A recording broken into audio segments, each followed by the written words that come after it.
Hello everyone. तो आ गया 2022 का पहला छठ सॉन्ग खेसारी लाल यादव जी का, जिस सॉन्ग को लिखे हैं पवन पांडे जी और म्यूजिक है आर्या शर्मा जी का, और इसे गाए हैं खेसारी लाल यादव जी और शिल्पी राज जी, और वीडियो में है खेसारी लाल यादव जी और शिल्पी राघवानी जी।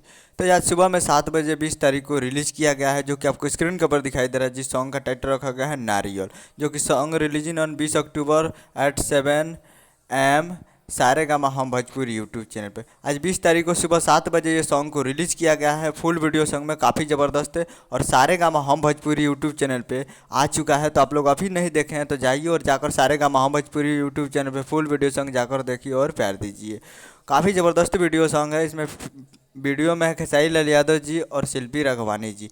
तो जाइए और जाकर सारे gamma Hum Bhojpuri YouTube channel पे फुल वीडियो सॉन्ग जाकर देखिए और प्यार दीजिए। और म्यूजिक दिए हैं आर्या शर्मा जी। तो उम्मीद कर रहा हूँ वीडियो अच्छा लगा तो चैनल को सब्सक्राइब करके बेल आइकन प्रेस कर ताकि ऐसे खेसारी लाल यादव जी का लेटेस्ट न्यूज लाते रहें। मिलते हैं अगले वीडियो में, तब तक के लिए जय हिंद, जय भोजपुरी।